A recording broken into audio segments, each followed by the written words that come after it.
اور سبحان اللہ جو ایک بار لا الہ الا اللہ کہتا اس کے لیے درخت لگا لیا جاتا. کل باتوں سے بچ رکھی یہاں پڑھ لیں.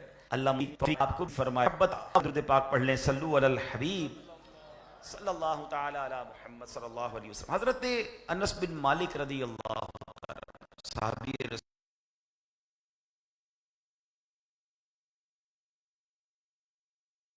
رسول ہیں. ایک مرتبہ نبی پاک علیہ الصلوۃ والسلام کسی راستے سے گزرے تو کہتے ہم بھی ساتھ تھے. راستے میں ایک جگہ ہم نے ایک بہت اونچی عمارت دیکھی تو نبی پاک علیہ الصلوۃ والسلام نے فرمایا یہ کس کی ہے؟ تو صحابہ کرام نے کہا حضور یہ فلاں صحابی نے بنائی ہے. تو پیارے آقا علیہ الصلوۃ والسلام کو یہ بات ناگوار گزری. آپ نے پسند نہیں فرمایا کہ اتنی اونچی عمارت انہوں نے بنائی ہے. یہ بات اس صحابی رسول کو پہنچی کہ پیارے آقا علیہ الصلوۃ والسلام تمہاری ایک بلڈنگ کے قریب سے گزرے تھے اور پوچھا کس نے بنائی. ہم نے آپ کا نام بتایا. نبی پاک کے چہرے پر تاثرات جو تھے نا وہ ناگواری کے تھے. اچھا میرے آقا کو میری عمارت اچھی نہیں لگی. پوری عمارت گرا دی, زمین بوس کر دی, لیول کر دیا. نبی پاک نے یہ نہیں فرمایا کہ ناجائز ہے, یہ نہیں فرمایا گرا دو. بس پتا چلا کہ پیارے آقا کو ناگواری گزری ہے. نبی پاک پھر اس راستے سے گزرے تو وہ عمارت نظر نہیں آئی. تو پیارے آقا نے کچھ دنوں بعد جب وہ دیکھا کہ عمارت نہیں, فرمایا کیا ہوا, وہ عمارت کہاں گئی؟ کہ حضور اس صحابی نے آپ کی ناراضی کے خوف سے وہ عمارت گرا دی تھی, لیول کر دیا زمین کو. تو آقا نے فرمایا سن لو, بے شک ہر عمارت اس کے مالک کے لیے وبال ہے, البتہ جو ضرورتاً بنائی گئی ہو. مشہور مفسر قرآن مفتی حکیم الامت مفتی احمد یار خان نعیمی رحمۃ اللہ تعالی علیہ اس حدیث کے تحت فرماتے ہیں کہ حدیث پاک میں لفظ وبال سے مراد اگر گناہ ہے تو مطلب یہ ہے کہ ہر وہ عمارت جو بلا ضرورت فخر و تکبر کے لیے بنائی گئی یہ عمل ناجائز ہے, اور فخر و تکبر کا ہر کام حرام ہے. اور اگر یہاں لفظ وبال سے مراد آخرت کا بوجھ ہے تو وہ ہر وہ عمارت جو بلا ضرورت بنائی گئی, غرض کے دنیاوی ضرورت مثلا کاروبار وغیرہ کے لیے عمارت بنانا تو مباح ہے, دینی ضرورت یعنی مسجد وغیرہ کے لیے عمارت بنانا یہ تو جائز اور ثواب کا کام ہے, لیکن جو نمائش کے لیے, شو آف کے لیے, فخر کے لیے, پراؤڈ کے لیے بنائی گئی تو وہ وبال ہے. مگر اس واقعے سے ایک بات سیکھنے کو ملی کہ صحابہ کرام علیہم الرضوان نبی پاک سے محبت کیسی کرتے تھے. پیارے آقا نے فرمایا نہیں اس عمارت کو گرا دو, بس چہرے پر ناگواری کے تاثرات آئے تو صحابی نے عمارت گرا دی. اس سے پتہ کیا چلتا ہے کہ سرکار دو عالم علیہ الصلوۃ والسلام کی خوشی پر اپنا سب کچھ قربان. ہم تو نعت کا شعر پڑھتے ہیں نا, کروں تیرے نام پہ جاں فدا, نہ بس ایک جاں دو جہاں فدا, دو جہاں سے بھی نہیں جی بھرا, کروں کیا کروڑوں جہاں نہیں. تو اے میرے پیارے اسلامی بھائیوں, ہمارا سب کچھ ہمارے آقا ہے. اگر وہ راضی تو رب راضی, اگر وہی ناراض ہو گئے تو پھر ہمارا کیا بنے گا. تو صحابہ کرام نے تو یہ پروف کیا کہ جب پتا چلا کہ سرکار دو عالم علیہ الصلوۃ والسلام کو پسند نہیں چاہیے. ایک بار نبی پاک علیہ الصلوۃ والسلام نے ایک صحابی رسول کے ہاتھ میں سونے کی انگوٹھی دیکھی. نبی پاک نے وہ انگوٹھی اتار کر زمین پر پھینک دی. پیارے آقا تشریف لے گئے. کسی نے کہا آپ انگوٹھی تو اٹھا لیں, اٹھا کے کسی عورت کو دے دیجیے گا, آپ کے لیے جائز نہیں ہے, کیونکہ نبی پاک نے فرمایا کہ کوئی یہ پسند کرتا ہے کہ اپنے لیے انگارہ پہنے. مرد کے لیے سونے کے زیورات جائز نہیں تھے, ان کو معلوم نہیں تھا جو صاحب ساتھ کھڑے تھے. مگر جب انہوں نے جواب پتہ کیا دیا کہ اگر میرے آقا نے اس کو زمین پر پھینکا میں نے نہیں اٹھانا, اب یہ میرے کسی کام کی نہیں. نبی پاک جس چیز سے ناراض ہو میرے کسی کام کی نہیں. اللہ اکبر, یہ جذبہ تھا صحابہ کرام کا. لیکن بہت ساری باتیں مجھے اور آپ کو پتا ہے کہ یہ آقا کو پسند ہیں, یہ پسند نہیں ہیں. مگر کیا کبھی ہم نے اپنی زندگی کا کوئی کرائٹیریا بنایا کہ جو سرکار علیہ السلام کو پسند وہ ہماری پسند, اور جس سے وہ ناراض وہ ہم اس سے دور ہو جائیں؟ خدا کی قسم یاد رکھیے گا, اگر سرکار دو عالم علیہ السلام کسی سے ناراض ہو گئے نا تو اس کا بچنا کچھ نہیں ہے. اللہ بھی اسی سے راضی ہوگا جس سے حبیب پاک علیہ السلام راضی ہوں گے. جبھی تو سیدی اعلیٰ حضرت امام اہل سنت نے ایک ہی شعر میں زندگی گزارنے کا فلسفہ سمجھا دیا. آپ نے کیا لکھا؟ انہیں جانا, انہیں مانا, نہ رکھا غیر سے کام. یعنی اگر حضور راضی ہیں تو پھر سب کچھ ٹھیک ہے, اور اگر ان کو چھوڑ کر کسی اور کو راضی کرنے لگ گیا اور اگر وہ ناراض ہو گئے تو بنے گا کیا؟ انہیں جانا, انہیں مانا, نہ رکھا غیر سے کام, للہ الحمد میں دنیا سے مسلمان گیا. تو آج میں چند وہ حدیثیں آپ کے سامنے پیش کرنا چاہتا ہوں جس میں سرکار دو عالم علیہ السلام نے ان حدیثوں میں یہ فرمایا کہ جو یہ عمل کرنے والا ہے اس کا ہم سے کوئی تعلق نہیں. وہ ہم سے دور ہے. یعنی نبی پاک نے اپنے آپ سے دور جسے قرار دے دیا تو بتاؤ وہ عمل کرنے والے کا بنے گا کیا؟ ہمیں پتا ہونا چاہیے کہ وہ کون سے اعمال ہیں. نبی پاک نے کچھ اس طرح کے الفاظ ارشاد فرمائے، لیس منا، وہ ہم میں سے نہیں، یعنی وہ ہمارے طریقے پر نہیں، ہمارے پیاروں میں سے نہیں، ہم اس سے بیزار ہیں. اب بتائیں وہ کتنے بد نصیب لوگ ہیں. حالانکہ اللہ اور اس کے رسول کو راضی کرنا یہ سب سے زیادہ ضروری ہے. قرآن فرماتا ہے واللہ ورسولہ احق ان یرضوہ ان کانوا مؤمنین. آسان ترجمہ قرآن کنز العرفان. حالانکہ اللہ اور اس کا رسول اس بات کے زیادہ حقدار ہیں کہ لوگ اسے راضی کریں اگر وہ ایمان والے ہیں. ٹاپ پریورٹی یہ ہونی چاہیے کہ اللہ راضی ہو جائے، اس کے حبیب راضی ہو جائے. اب غور کرتے جائیں میرے پیارے اسلامی بھائیوں کہ ہمارے ان اعمال میں کہیں ہم بھی تو مبتلا نہیں جن کے بارے میں نبی پاک نے فرمایا اس کا ہم سے کوئی تعلق نہیں، وہ ہم سے دور ہے. پہلی حدیث جو آج میں پیش کر رہا ہوں، آقا فرماتے لیس منا من لم یتغنى بالقرآن، یعنی جو خوش الہانی سے قرآن نہ پڑھے وہ ہم میں سے نہیں. اچھے طریقے سے قرآن پڑھنا ہے، قرآن پڑھنا بھی ہے اور اچھے طریقے سے، مخارج کے ساتھ، تلفظ کے ساتھ، اچھے انداز میں. اور آقا فرماتے جو اس انداز سے قرآن نہ پڑھے وہ ہم میں سے نہیں. ایک بار صحابی رسول حضرت عبداللہ ابن مسعود کہیں سے گزر رہے تھے، دیکھا ایک گانے والا، بڑی اچھی اس کی آواز تھی. یہ جو گلوکار ہوتے ہیں، اللہ کرے کوئی سن رہا ہو مجھے، ہیں جو اپنی آواز میں گانے، غزلیں، پتہ نہیں کیا کیا گا رہے ہوتے ہیں. آواز اچھی ہوتی ہے ان کی، مگر آواز کا غلط استعمال ہے نا. اللہ نے نعمت دی، اس نعمت کو کس کام میں یوز کر رہے ہو؟ حضرت عبداللہ ابن مسعود نے دیکھا ایک گویا، ایک گانے والا بڑی زبردست انداز میں اپنا گانا گا رہا تھا. آپ نے جملہ کہا کاش یہ آواز قرآن پاک کے لیے استعمال ہوتی، قرآن کی تلاوت کے لیے استعمال ہوتی. یہ کہہ کر آپ تو تشریف لے گئے، مگر اللہ اکبر جب اس بندے کو معلوم ہوا کہ حضرت عبداللہ ابن مسعود گزرے تھے، میری آواز سنی گانے کی اور آپ نے یہ جملہ فرمایا، اللہ اکبر، اس شخص نے توبہ کی، حضرت عبداللہ ابن مسعود کی خدمت میں آیا اور پریکٹس کرنے لگا، اور ایک وقت آیا کہ قرآن کا بہترین قاری بن گیا. ایسے کئی گلوکار ہیں جنہوں نے توبہ کی، اب وہی آواز نعت رسول میں استعمال ہو رہی ہے، تلاوت قرآن میں استعمال ہو رہی ہے. اللہ نے آواز اس لیے دی ہے، زبان اس لیے دی ہے کہ اس کا ذکر، اس کے حبیب کا ذکر کیا جائے. یہ آنکھیں کس لیے دی، یہ دل کس لیے دیا؟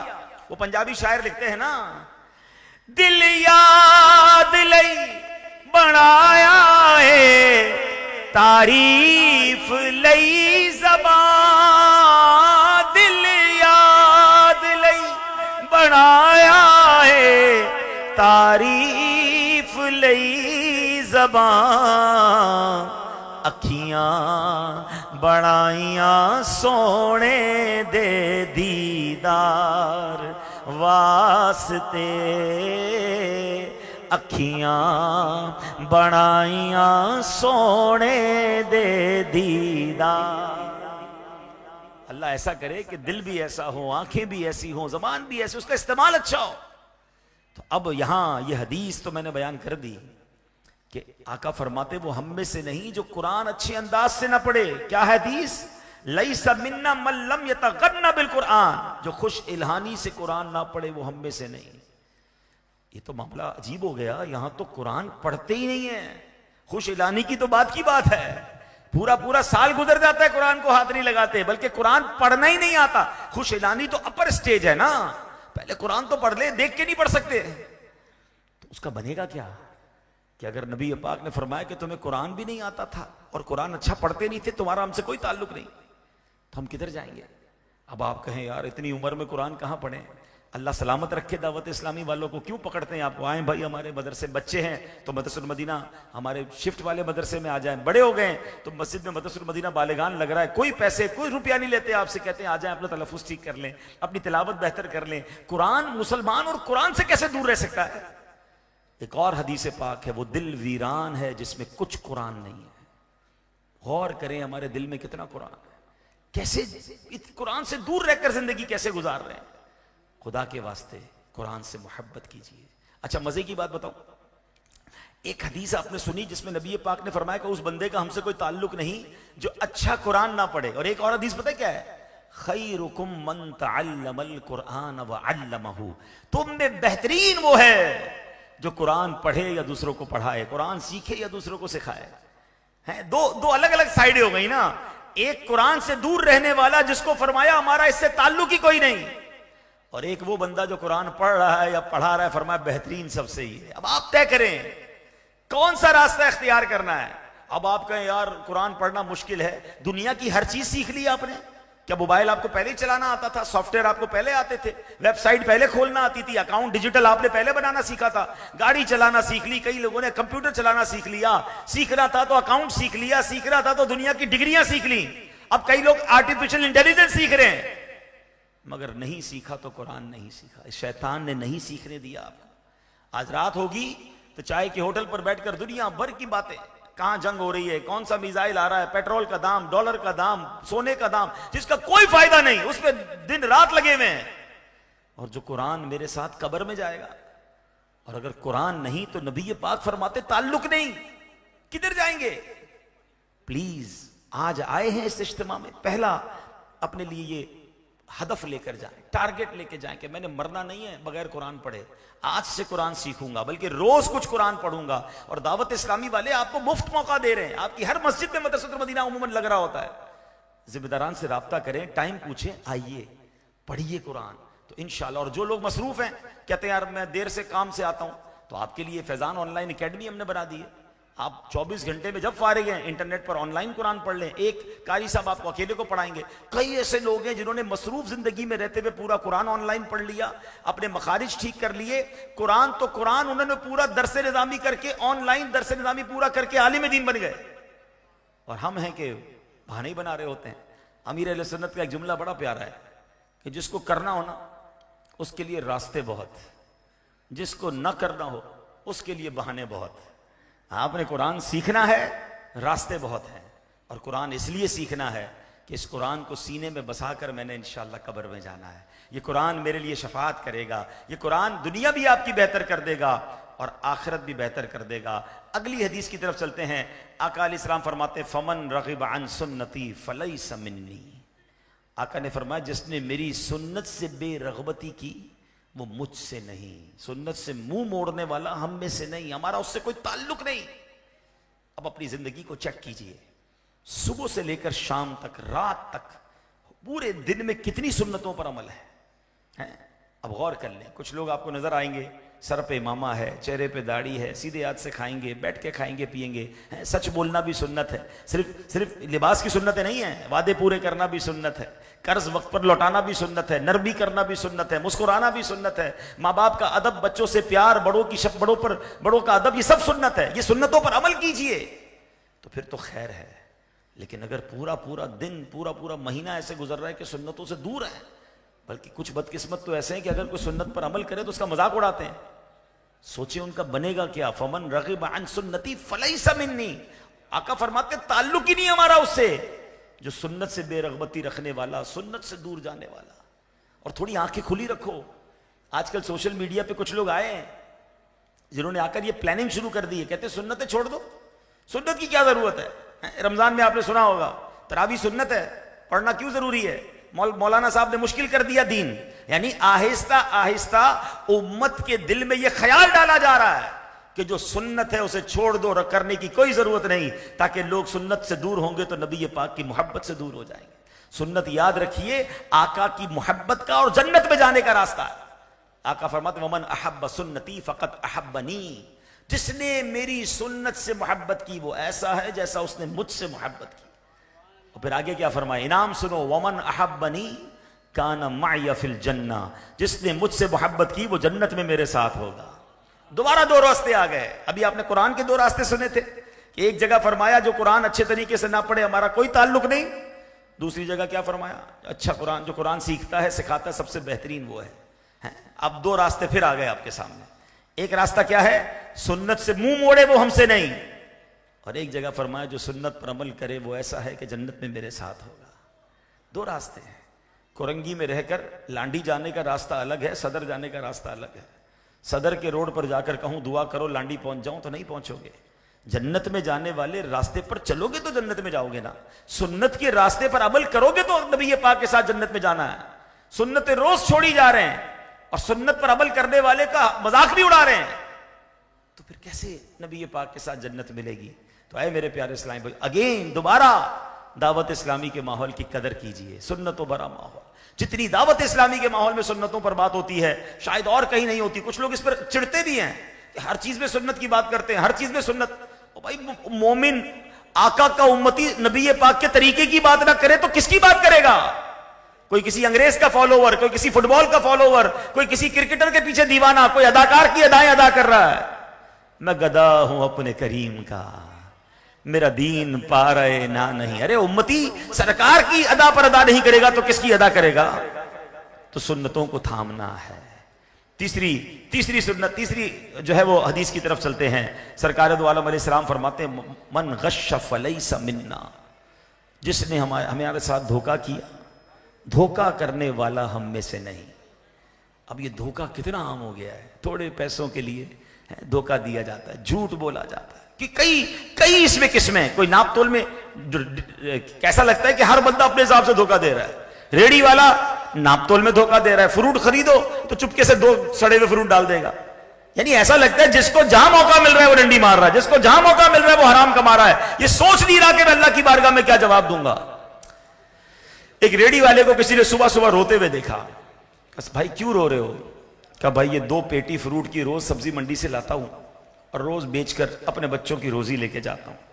آج صبح سبزی منڈی گیا، فروٹ کی یہ 2 پیٹیاں لایا، مگر جیسے ہی پیٹیاں کھولی ہیں تو اوپر تو فروٹ اچھا ہے، نیچے سارا سڑا ہوا ہے. اب میں اس کو کیسے بیچوں گا اور آج اپنے گھر والوں کو اور بچوں کے لیے کیا لے کر جاؤں گا؟ اب آپ سوچیں کہ جس نے اس غریب آدمی کے ساتھ دھوکہ کیا وہ اللہ کو کیا جواب دے گا؟ تھوڑے پیسے کے لیے کوئی ملاوٹ کر رہا ہے، کوئی جھوٹ بول رہا ہے، میڈ ان فلاں کہہ کے میڈ ان فلاں بیچ دیتا ہے، غلط مال اچھا کر کے بیچ دیتے ہیں. کپڑا ناکارا ہوتا ہے، کہتے ہیں بہت اچھا ہے. سیلز مین تو اچھا ہی وہ لگتا ہے جو کسی گاہک کو چونا لگا دے. اس کو مرنا نہیں ہے اس سیلز مین کو کہ ایک نوکری کے لیے اپنے سیٹھ کو راضی کرنے کے لیے اللہ کو ناراض کر رہا ہے اور وہ پیسے کما رہا ہے جو مر جائیں گے. دوائیوں میں ملاوٹ نہ کریں ایسا. دھوکہ، آقا فرماتے ہیں دھوکہ دینے والا ہم میں سے نہیں. اب تو موبائل اپلیکیشنز ایسی آ گئی ہیں جس کے ذریعے دھوکہ دیا جاتا ہے. اللہ اکبر. کچھ لوگ آتے ہیں دکھ بھری داستان سناتے ہیں، میرے ساتھ یہ ہو گیا، میرا یہ واقعہ ہو گیا. بندہ اس کی مدد کرتا ہے، تھوڑے دنوں بعد پتہ چلتا ہے وہ بھی جھوٹ بول رہا تھا. دھوکہ دے کر بھیک مانگتے ہیں، دھوکہ دے کر مدد مانگتے ہیں، دھوکہ لے کر قرض مانگتے ہیں. اے میرے پیارے اسلامی بھائی، خدا کے واسطے اپنی زندگی کا اصول بنا لے. لوگ اچھا پھر پتہ ہے لوگ کیا کہتے ہیں اب جب اس طرح کی ہم باتیں کرتے ہیں نا، کہتے ہیں میں اکیلا سچ بول کے کیا کروں گا، میں اکیلا حلال کما کر کیا کروں گا، میں سیدھی بات کرتا ہوں میرا مال کیسے بکے گا. جھوٹ بولے بغیر مارکیٹ میں کاروبار ہی نہیں ہوتا ہے، ساری مارکیٹ جھوٹ بولتی ہے تو میں اپنا کاروبار کیسے چلاؤں گا. یہاں 2 سوال ہیں میرے. جو بندہ یہ کہتا ہے کہ سارے ہی جھوٹے، ساری مارکیٹ ملاوٹ کر رہی، میں سچ بولوں گا تو میرا کام کیسے چلے گا، میرا اس سے سوال یہ ہے کہ پھر تمہارا ایمان کہاں گیا؟ ایمان کیا ہے؟ رزق دینے والا کون ہے؟ سب مل کر جواب دیں گے. رازق کون ہے؟ یعنی میں یہ کہنا چاہ رہا ہوں معاذ اللہ کہ جب تک جھوٹ نہیں بولوں گا رازق رزق نہیں دے گا. یہ بے وقوفی ہے. ارے تم ایک بار حرام چھوڑو تو صحیح، وہ اور عطا فرمائے گا، وہ غیب کے خزانوں سے عطا فرمائے گا. بلکہ ہم نے خود دیکھا ہے، یہ بیٹھے پرانے لوگ، ان سے پوچھیں، مارکیٹ میں ایک دکاندار بعض اوقات ہوتا ہے جو مہنگا سودا بیچتا ہے مگر سچا ہوتا ہے. ساری مارکیٹ چھوڑ کر لوگ گاہک اس سے مہنگا سودا خریدتے ہیں کہ باقی لوگ سستا تو دے رہے ہیں مگر ملاوٹ ہے، جھوٹ ہے. یہ سچی بات کرتا ہے، 2 پیسے زیادہ لیتا ہے، لوگ پوری مارکیٹ چھوڑ کر اس سے خریدتے ہیں. ایسا آج بھی نہیں ہے. سچ کا بول بالا ہے، بس بندے کا ایمان ہل جاتا ہے اور وہ جناب جھوٹ اور ملاوٹ کی طرف اور شارٹ کٹ کی طرف جاتا ہے. یہ شارٹ کٹ نہیں ہے، جو آپ کے نصیب میں ہے وہ آپ کو مل کر رہے گا. وہ حلال سے بھی ملے گا مگر حلال والا برکت والا ہوگا، خیر والا ہوگا، عافیت والا ہوگا. حرام والے پیسے تو آ جائیں گے مگر سکون چلا جائے گا، پریشانی بڑھ جائے گی. تو اے میرے پیارے اسلامی بھائیوں، کسی صورت کسی کو دھوکہ نہیں دینا. اور جو لوگ یہ بات کرتے ہیں نا کہ سبھی تو غلط کرتے ہیں، میرے اکیلے کرنے سے کیا ہوگا، تو ان کو میں ایک جواب دیتا ہوں کہ قبر میں پوری مارکیٹ کے ساتھ جانا ہے یا اکیلے جانا ہے. قبر میں آپ کی پتہ ہے کس سے ملاقات ہے؟ ہاں، سرکار دو عالم علیہ السلام سے آپ کی 1 to 1 ملاقات ہونی ہے، کوئی اور نہیں ہوگا. کم از کم یہ تو جواب دے سکوں گا کہ یا رسول اللہ آپ کا فرمان سنا تھا دھوکہ مت دینا، میں نے دھوکہ نہیں دیا. لوگ دے رہے تھے حضور، میں نے نہیں دیا. لوگ جھوٹ بولتے تھے، میں جھوٹ نہیں بولتا تھا. حضور میں اپنے وقت کی 5 نمازیں پڑھ کے آیا ہوں. یہ دماغ سے نکال دے کہ باقی لوگ سدھر نہیں رہے، میرے سدھرنے سے کیا ہوگا؟ ارے کوئی نہ سدھرے، میں اکیلا قبر میں جاؤں گا اور میرے حضور کی بارگاہ میں نے حاضری دینی ہے، مجھے وہاں سرخروئی چاہیے، میرے آقا راضی ہو گئے تو رب راضی ہو جائے گا، جنت میرا ٹھکانہ ہو جائے گی۔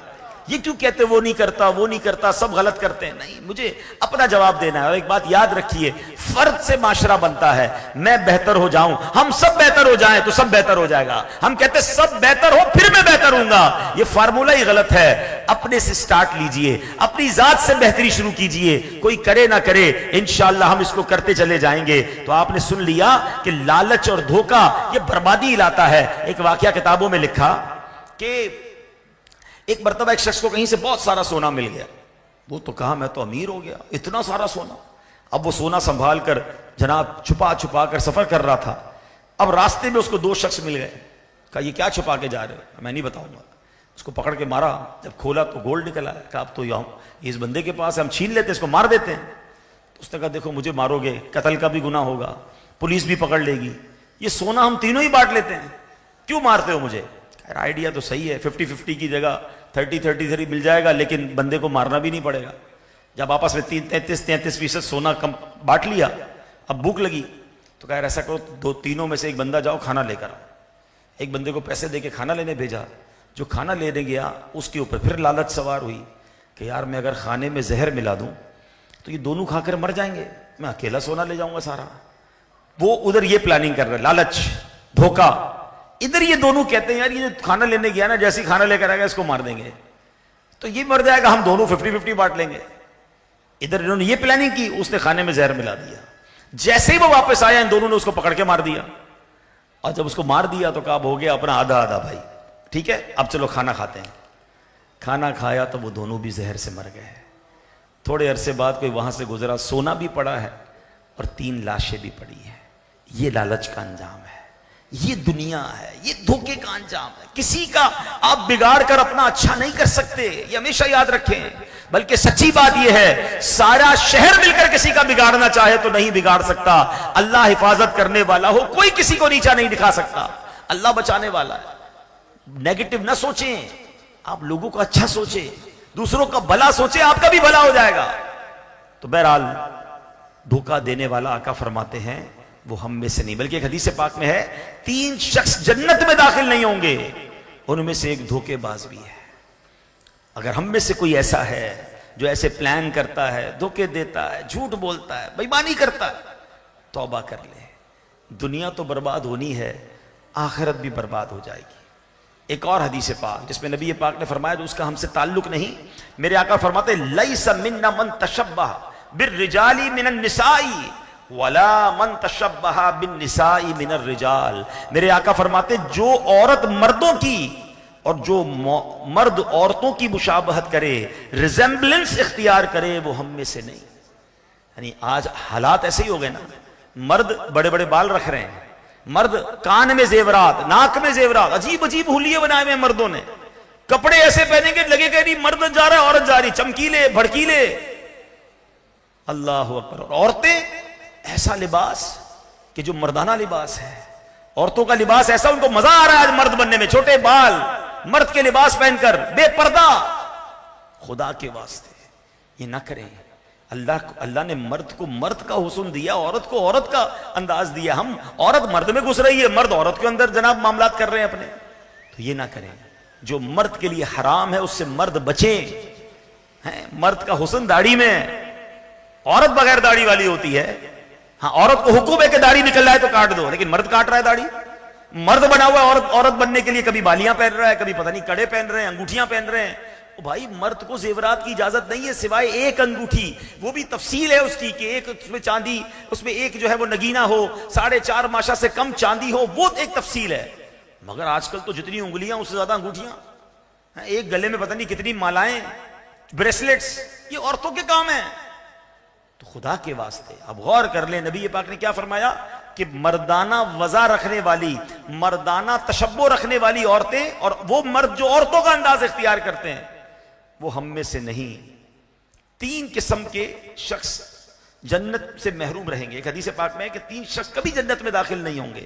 نمبر 1 دیوس، نمبر 2 مردانی عورتیں جو مردوں والا اسٹائل اختیار کرتی ہیں نا، مردوں والے لباس، مردوں والے انداز۔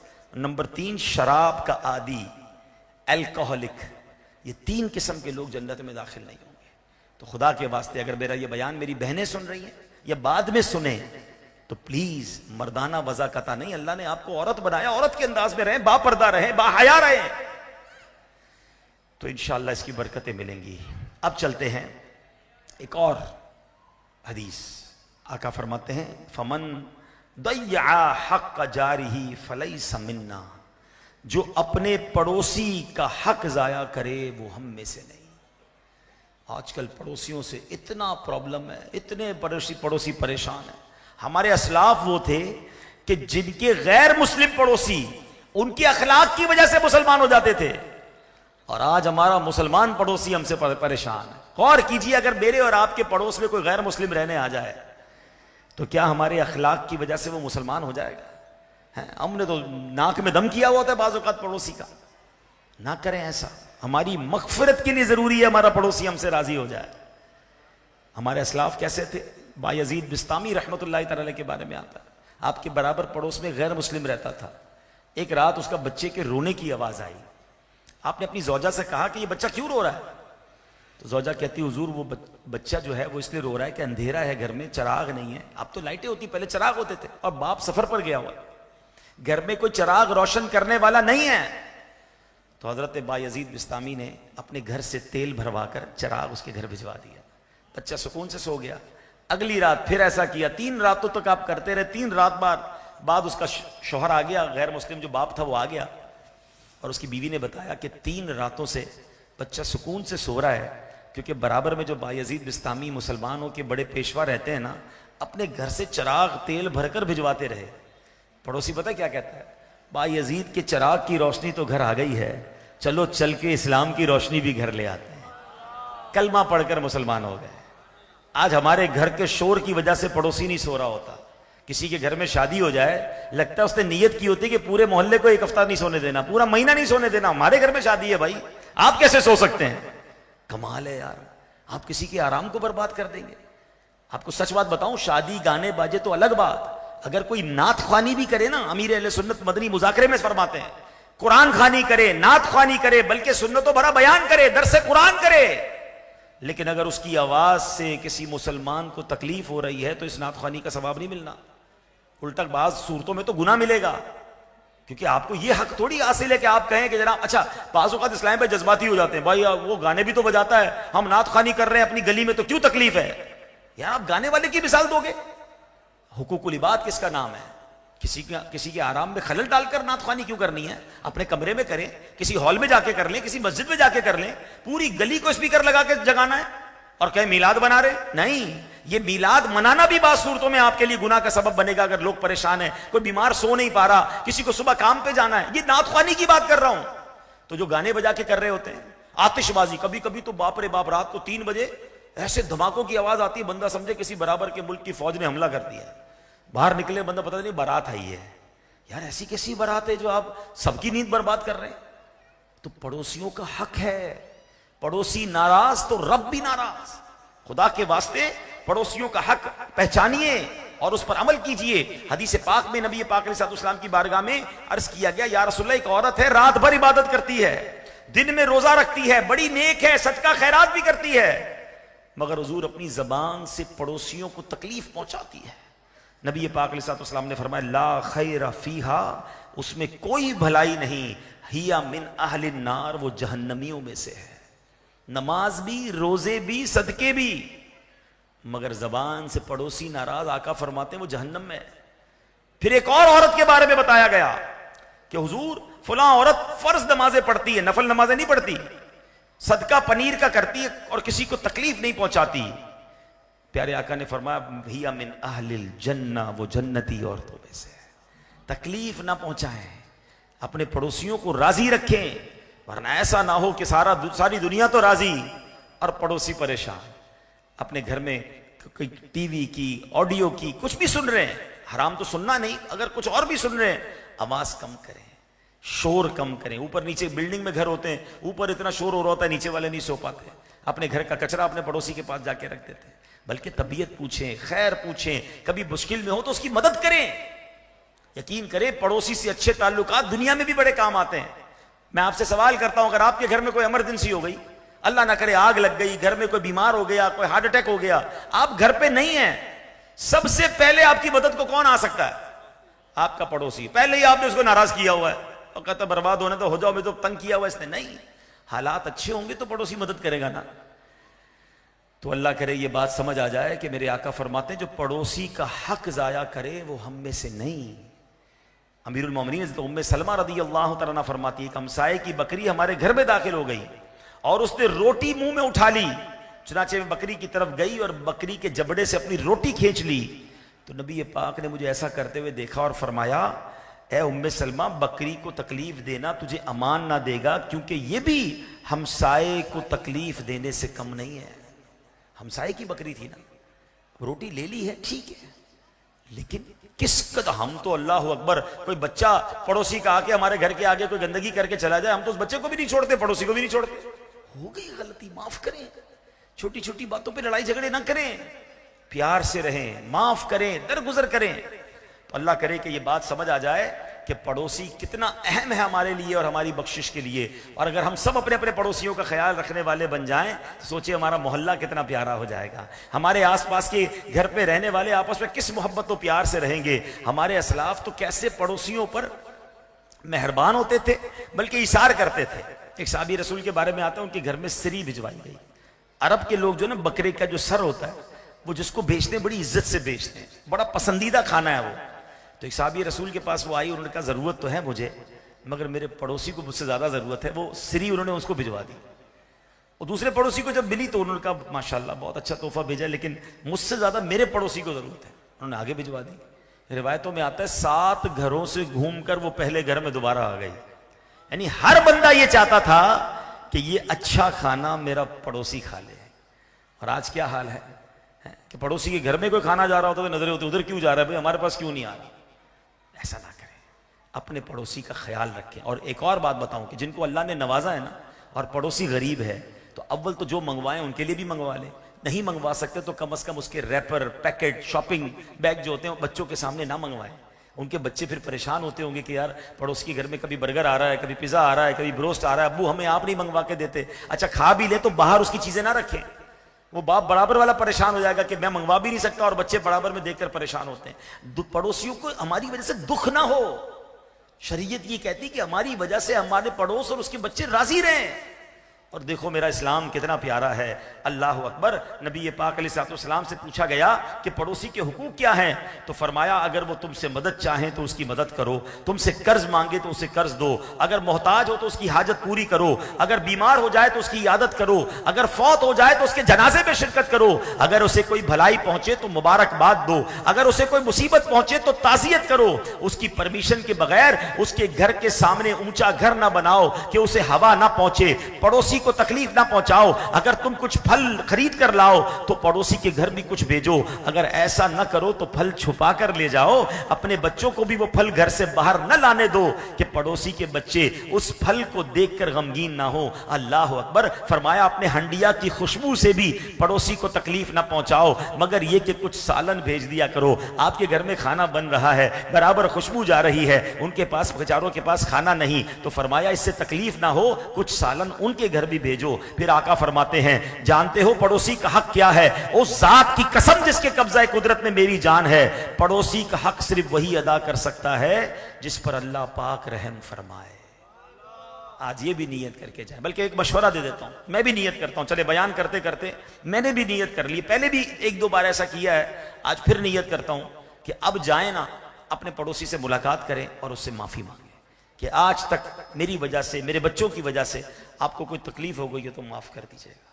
کیونکہ ہمیں نہیں پتا اگر وہ ناراض ہو گیا تو کہیں رب ناراض نہ ہو جائے. کوئی تحفہ بھجوا دیں ان کے گھر، ہو گئی ہوگی تکلیف، اتنی ساری زندگی گزر گئی ہے تو کبھی پارکنگ کرتے وقت، سامان بار رکھتے وقت تو معافی مانگ لیں. کیونکہ پڑوسی راضی ہو گیا تو رب راضی ہو جائے گا. آخری حدیث، ویسے تو اس بارے میں بہت ساری حدیث ہیں مگر آج کے بیان کی آخری حدیث کہ میرے آقا فرماتے ہیں لیس منا من ينقر نقر الغراب، یعنی جو کوے کی طرح ٹھونگے مارے وہ ہم میں سے نہیں. اس حدیث پاک کا مطلب پتہ ہے کیا ہے؟ کہ نماز میں سجدہ کرتے وقت جو بندہ ایسی جلدی کرے کہ سر سجدے میں رکھے پھر اٹھا لے، پھر سجدے میں رکھے اٹھا لے، ایسا جیسے کوا ڈھونگے مارتا ہے، فرمایا لیسا منا، وہ ہم میں سے نہیں۔ واقعی کچھ لوگ ایسے نماز پڑھتے ہیں کہ نہ جانے کس بات کی جلدی ہے، اور اگلا بندہ دیکھے کہ ایسا لگ رہا ہے کہ پتہ نہیں یہ نماز ہو رہی ہے کچھ اور ہی ہو رہا ہے، ایک رکعت ہم پڑھتے ہیں اور 4 رکعت پڑھ کے فارغ بھی ہو جاتے ہیں۔ اچھا یہی بندہ چائے کے ہوٹل پہ 2 گھنٹے بیٹھ جائے گا، نماز جلدی جلدی پڑھنی ہے، اتنی جلدی پڑھنی ہے کہ کیسے تلاوت ہوئی، کیسے رکوع ہوا، کیسے سجدہ ہوا۔ تعدیل ارکان واجب ہے، یہ سیکھیں، ورنہ ہوگا کیا، وضو بھی کیا، نماز بھی پڑھی، مسجد میں بھی آئے، مگر ثواب نہ ملا، الٹا گناہ ملا۔ آقا فرماتے ہمارا تعلق ہی نہیں اس سے۔ ایک اور جگہ فرمایا سب سے برا چور، حدیث کا خلاصہ، نماز کا چور ہے۔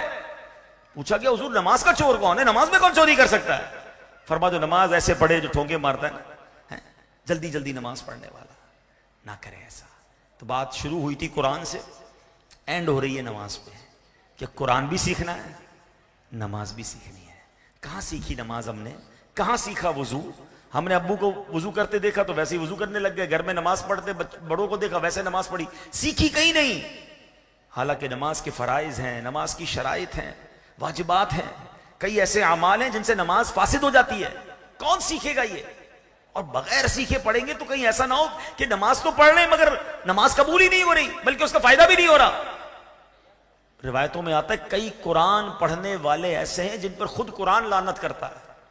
اب آپ سوچیں کتنی عجیب بات ہے، قرآن پڑھ بھی رہا ہے اور قرآن ہی لعنت، کیونکہ صحیح نہیں پڑھ رہا، عمل ٹھیک نہیں ہے۔ تو بہرحال اللہ کرے دل میں اتر جائے میری بات۔ آج میں نے مختصراً آپ کو چند حدیثیں سنائی ہیں، ورنہ یقین کریں ایسی بہت ساری حدیثیں ہیں۔ میں مشورہ دیتا ہوں، ایک کتاب ہے مکتبۃ المدینہ سے جاری ہوئی، اس کا نام ہی یہی ہے، وہ ہم میں سے نہیں۔ یہ کتاب حاصل کر لیں، اچھا خریدنا نہیں ہے تو dawat-e-islami.net سے ڈاؤن لوڈ کر لیں فری۔ اس کتاب کا نام کیا ہے؟ وہ ہم میں سے نہیں۔ وہ ساری حدیثیں اس میں لکھی گئیں کہ جس میں نبی پاک نے فرمایا ایسا کرنے والا ہم میں سے نہیں۔ تو پہلے میں وہ لسٹ تو دیکھ لوں کہ میں تو وہ کام نہیں کر رہا، اور اس سے توبہ کر کے دور ہو جاؤں، کیونکہ مجھے نبی پاک کے گروہ میں شامل ہونا ہے، مجھے تو آقا کے پرچم تلے قیامت کے دن جمع ہونا ہے، بلکہ حضور کے پیچھے پیچھے جنت میں جانا ہے۔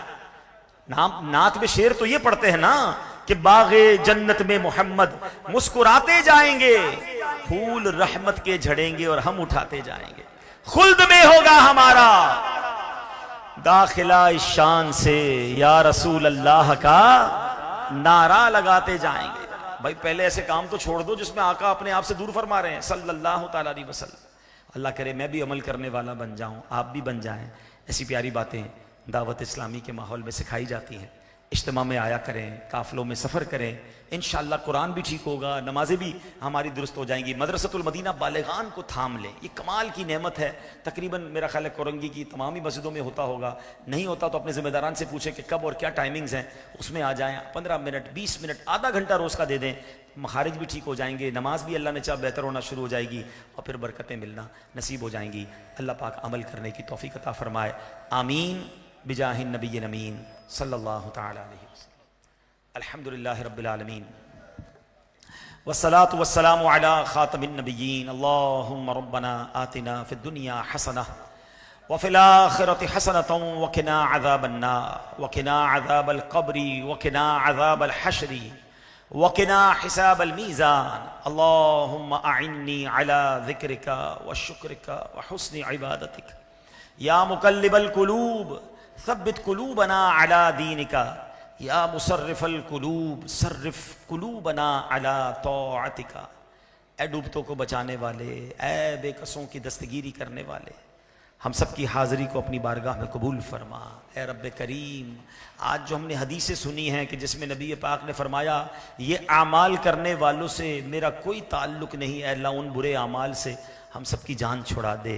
اے اللہ ہمیں نبی پاک کے پسندیدہ بندوں میں شامل فرما دے، سنتوں سے محبت کرنے والا بنا دے۔ اے اللہ قرآن اچھے طریقے سے پڑھنے والا بنا دے، پڑوسیوں کا خیال رکھنے والا بنا دے، مسلمانوں کو دھوکہ دینا نہیں بلکہ مسلمانوں کی خیر خواہی کرنے والا بنا دے۔ اے پروردگار ہمیں 5 وقت کا نمازی بنا دے۔ اے کریم ہم میں جو بیمار ہیں انہیں شفائے کاملہ عطا فرما، نوید بھائی کی والد اور والدہ کی مغفرت فرما۔ اے اللہ ہماری ایک بہن بیمار ہیں، اللہ انہیں بھی شفا عطا فرما۔ قاری وسیم صاحب کی والدہ کی مغفرت فرما۔ ہم میں سے جن کے ماں باپ رشتہ دار دنیا سے چلے گئے، مولا سب کی مغفرت فرما۔ اے پروردگار جتنے بیمار ہیں انہیں شفا عطا فرما، قرض داروں کے قرضے اتر جائیں، بے اولادوں کو نیک اور صالح اولاد عطا فرما، روٹھوں کو بنا دے، بچھڑوں کو ملا دے۔ اے کریم اس مسجد کو آباد فرما، اس کو آباد کرنے والوں کے گھروں کو آباد فرما۔ آج کا اجتماع سجانے میں جن جن اسلامی بھائیوں نے دامیں، درمیں، قدمیں، سخنیں حصہ ملایا، میرے مولا سب کا سینہ مدینہ بنا دے۔ اے پروردگار حج خوش نصیب حاجی حج کو جا رہے ہیں، اے اللہ تیرے خزانوں میں کمی نہیں، ہمیں بھی حج کی سعادت نصیب فرما۔ اللہم ارزقنا حجا مبرورا وسعیا مشکورا وذنبا مغفورا وتجارتا لن تبور یا عالم ما فی الصدور اخرجنا یا اللہ من الظلمات الی النور۔ اے اللہ ہماری دعوت اسلامی کو ترقیاں عطا فرما، عالم اسلام کا بول بالا فرما، مسلمان دنیا میں جہاں جہاں پریشان ہیں میرے مولا غیب سے مدد فرما، مسلمانوں کی حفاظت فرما۔ ربنا تقبل منا انک انت السمیع العلیم وتب علینا یا مولانا انک انت التواب الرحیم۔ ببرکت ان اللہ وملائکتہ یصلون علی النبی یا ایہا الذین آمنوا صلوا علیہ وسلموا تسلیما۔ اللہم صل علی سیدنا ومولانا محمد طب القلوب ودوائها وعافیت الابدان وشفائها ونور الابصار وضیائها وعلی آلہ وصحبہ وبارک وسلم۔ جب دم واپسی ہو یا اللہ، سامنے ہو روضہ رسول اللہ اور لب پہ ہو لا الہ الا اللہ محمد رسول اللہ۔ ادب و شوق کے ساتھ صلاۃ و سلام کے لیے کھڑے ہو جائیں۔ مصطفیٰ جان رحمت پہ لاکھوں سلام، شمع بز میں ہدایت پہ لاکھوں سلام جی، سوہانی گھڑی چمکا طیبہ کا چاند جی، سوہانی گھڑی چمکا طیبہ کا